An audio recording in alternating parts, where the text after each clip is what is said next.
So how's Gigi gonna get through to Evil Eye?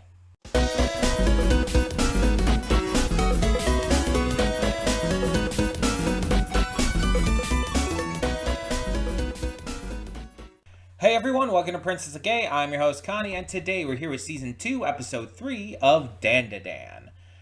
And last episode, really did, really did do wonders.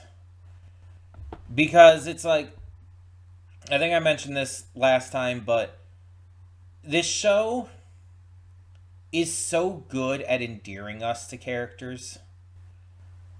Like, obviously, Momo and Okarun were very easy to endear us to as the main characters, and for just being, so good, so interesting, so well written. But then it's like you have Ira, who comes in as like this kind of mean girl stereotype, and it's like, I mean, I instantly saw where her character was going to a point. Like, it's obvious, like, she was going to end up becoming one of our group's most interesting characters and everything.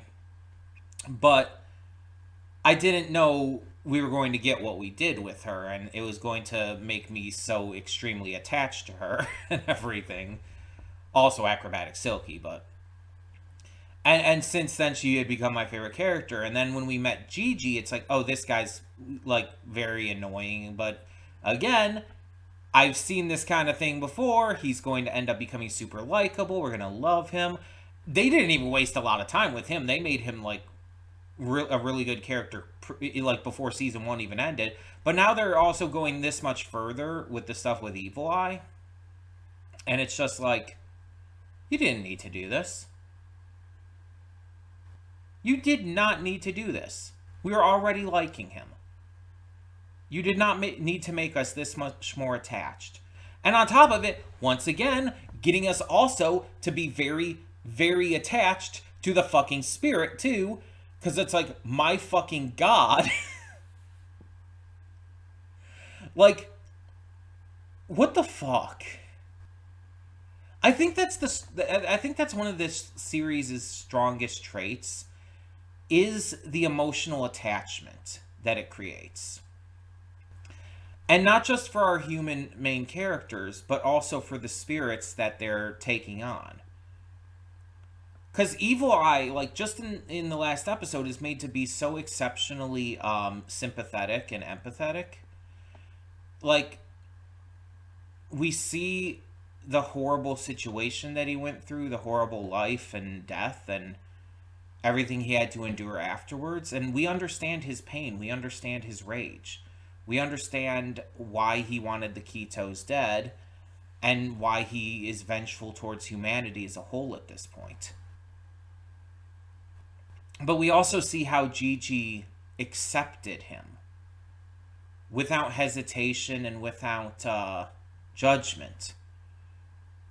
He accepted him, allowed Evil Eye to possess him, and we just know that he's going to be able to get through to him here. Even though, like, Evil Eye currently is, again, possessing Gigi's body and attacking Momo and everything, we see, obviously, Okarun come in at the end, and they have the big clash, crossing their legs against each other. It's like, we still know where this is going. Because we've seen this kind of thing with Ira and Acrobatic Silky.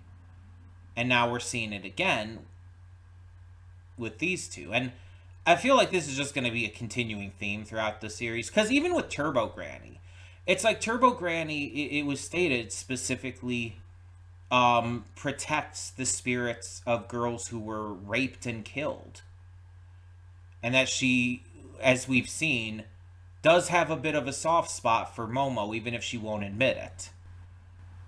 It's just like, all these spirits we're encountering have so much to them. Meanwhile, the aliens, it's like, outside of Mr. Manish Shrimp, are just like, kind of terrible. the yokai of this series are all like super sympathetic and likable and just like, I mean, I guess except, was the Loch Ness Monster? I think the Loch Ness Monster was a yokai. So except for the Loch Ness Monster. But the aliens are, for the most part, like outside of one example, just, you know, assaulty as fuck. And it's like, okay, well, I know which side I'm on. um, but yeah, it's pretty interesting the amount of like depth and emotion and just heart that this series has. Like, I love it for being as batshit insane as it is, and it's really fun. It's really funny. And also seeing Momo get to repeatedly high kick the shit out of people who are trying to sexually assault her is absolute cinema. Like, getting to see sexual assaulters get the shit kicked out of them is just absolutely wonderful every time. And I hope it keeps happening. But it's like, yeah, the heart is really where this series shines. And I just want to keep seeing that happen. Um, I have a lot of high hopes for how this episode is going to go, because is this the last episode of the arc? Because I think it was only the first 3 episodes of the season that were previewed as that like event in theaters, right? And I mean, that kind of implied to me that it was going to be this arc, but maybe there's more. I don't know. Either way, it's like this is kind of like just wowing me all over again. Season 1 surprised the shit out of me and really impressed me, outside of episode 9, I think it was, which I just wasn't a fan of. For the most part, the series impressed the shit out of me and made me cry and everything, and this season has already done that now. And oh, also, I think I asked last time, it's like, okay, but why did he remove Gigi's pants when he possessed him? Why is he just in his underwear?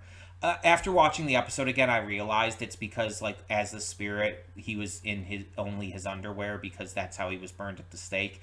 And it's like, fuck, man. It's like, you're gonna make me cry over something stupid like that? I'm actually genuinely getting teary-eyed right now, even thinking about that. Because when I realized that, it actually made me tear up. I didn't like full on like really like break, but it made me tear up when I realized that, rewatching the episode. Because I talk about this with a lot of things. I rewatch episodes with other reactions, other reactors out there when they post theirs.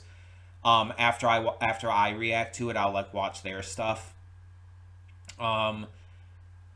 As partially a way to rewatch the episodes and get that out there, but also in a lot of cases, I just like seeing other people's perspectives, and if they notice things I didn't, if they have different views on certain elements and themes and whatnot.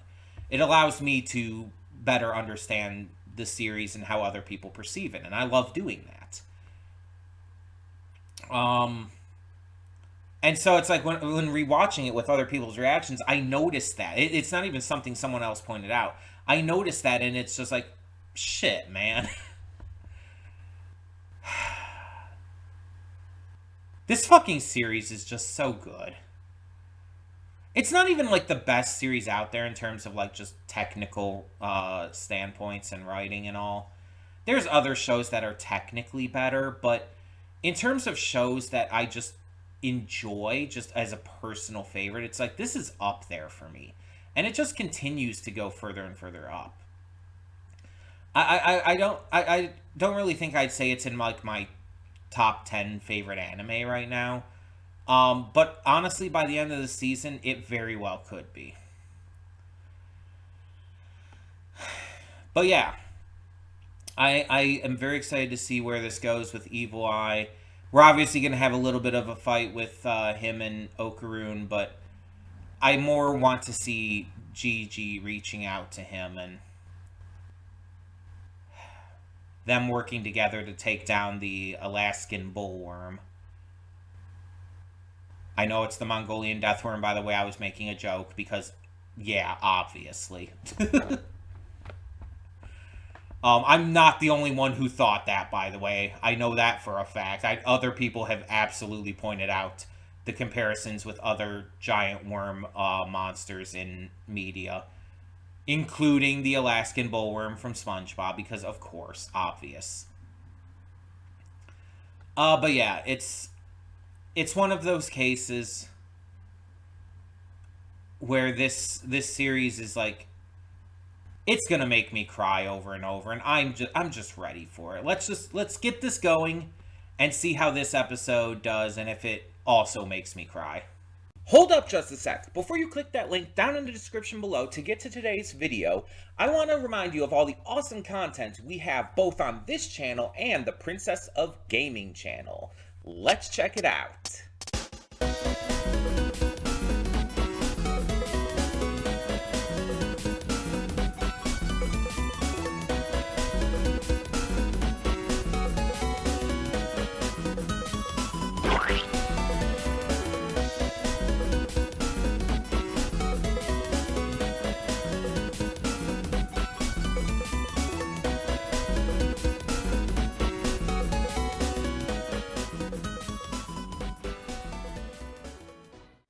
And we are back, and we'll begin with spoilers in 3, 2, 1, now. So I looked it up, and yeah, the theater event was the last episode of Season 1 with the first 3 of Season 2, which is interesting to me because the arc's not over. It's very blatantly and clearly not over. Like, we have not fully dealt with Evil Eye. We defeated the Mongolian worm, but the volcano is now erupting because of it. And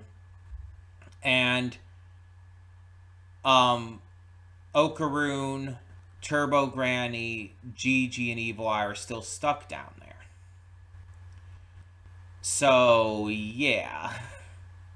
Not great. But if I'm looking back at this as well, let me mute this so we don't get copyright issues here. When it was showing the volcano erupting,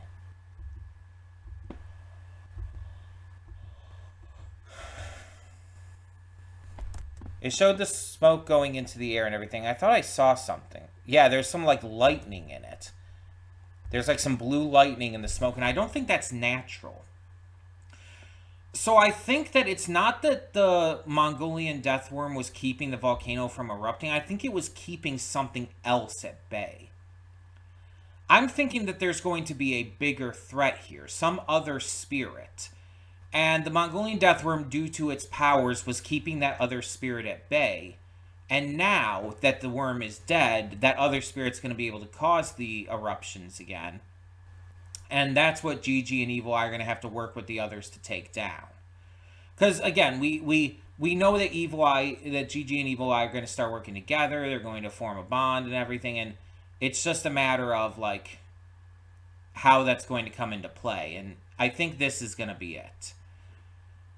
But we'll see. We'll see exactly how that goes. So it seems like the Keto clan were correct with all of this, though. That even though I think it's like some kind of spirit or something. It seems like the worm was stopping it, but I don't think it was like it had anything to do with the sacrifices necessarily. I don't think that was inherently necessary. Like, it didn't seem to really do much of anything, and we know the worm and the spirit, Evil Eye, both were like able to cause the suicides and everything, the suicidal thoughts. So it's a matter of like, at this point, I don't think them actually sacrificing people was necessary. And here's the thing, even if they are right to a degree, even if it was doing something, it's still morally and just incomprehensibly wrong. There is still absolutely no like reasonable excuse you can make to doing something like that, especially children. Like the fact that they had been sacrificing children and everything. It's just, it's fucked beyond belief, and it's not okay. And there's nothing that can make it okay, and there's nothing they can say that would make them any level of redeemable in my eyes. Especially because Evil Eye exists in the form he does now and everything because of them, because of the shit they've pulled. And it's just like, I really just do not like them. Like, fuck them. I honestly just wish they stayed dead. Them ending up being spit up by the worm and surviving is just unnecessary. It's like, maybe the creator, the mangaka, didn't want to, like, explicitly kill any characters off or something, but I just feel like with characters like this, it would have been entirely reasonable, and I feel like it should have been done. Kind of like going back on that and having them survive in the end it just feels needless and even a little wrong, considering. But hey, maybe if we're lucky, they'll die for good this time with the eruption or this other spirit or whatever. So, here's to hoping. The fight between Okarun and Gigi took up a good portion of this episode. We see how far Okarun has come with his ability to go into this form, as well as just his fighting and everything while in it. And while he can still only go all out twice, he's still able to enter the form a lot more often and a lot easier. He definitely will at some point, probably soon, increase the amount of times he can go all out. Unless that just remains a constant throughout the entire series. Just a limit that he has with his powers. But I feel like it would be a little more satisfying if it did, like, increase, like, even just by one time. Every, like, really, really so often. Like, not, like, commonly. Not something that would happen all the time, but, you know, at various points where it feels like it's been earned, where it feels like he's sufficiently worked up to that. I think that would be satisfying and really good. We also have, like, Momo working to get out and then thinking about setting the fire and stupidly admitting it was her. But everything worked out in the end. I mean, for killing the worm at least. It's really interesting that those who saw these first 3 episodes in theaters were left on this big cliffhanger. Like, they didn't even get to see the end of the arc, so that's pretty wild. That they were basically still just being given a preview. Like, I'm glad though that I mean, for multiple reasons, didn't see it in theaters. One, just because I wouldn't have wanted to watch those ahead of time and, you know, have that spoiled for me ahead of time. But also, I just think that this is better enjoyed week to week because of these cliffhangers, because of where these leave off. Like I've said before, it's a better viewing experience that really allows you to keep thinking about it, allows you to keep getting excited for more. It allows the show to have staying power. That's why all these shows that are released in binge model just usually don't, and why a lot of them fail, let's be honest. A lot of them are canceled unfairly, mind you, even if they're really popular, because the binge model just doesn't support sustainability. And I've talked about this a lot before. I'm not going to get into this rant again. I rant about this, like, maybe a little too much, but yeah, it's just that's especially why I wouldn't have wanted to go and see the first 3 episodes in theaters like that, because it's like, these have been so good because I've had the weeks between to wait and think about them. Like, just the thing alone with what I was talking about in the pre-thoughts, with recognizing why Evil Eye's form in Gigi is in just the underwear. It's like, realizing that in the week between has allowed me to appreciate so much more about Evil Eye and Gigi and everything. Mostly Evil Eye, but it's just like, that's really a stupid design choice built into the writing, but still really great at the same time. Which I feel is just like, that's just Dan to Dan in general. It's like, it's really stupid, but in the greatest way possible. um, so I did enjoy that. And I'm really excited to see where this goes from here. Because now with this eruption, it's like we are definitely in danger. And I have to assume it's just gonna have to be Evil Eye taking out, I assume, another spirit. So I feel like either this next episode or maybe the episode after that is going to be the end of the arc. It's like we got 1 or 2 more episodes to go. And just hopefully it ends on as good of a note, if not better, than these first 3. And, you know, the episode from last season, too. It's still really weird that they started the arc before the season ended. And then just left it hanging for so long. But either way, yeah, I'm very, very hyped. This just keeps getting just so awesome. And I'm very excited to see where it goes. So tell me in the comments below, what did you think of this episode of Season 2 of Dan to Dan? And thank you so much, as always, for tuning in. For now, I'm Connie, and I'm signing off. See y'all next time.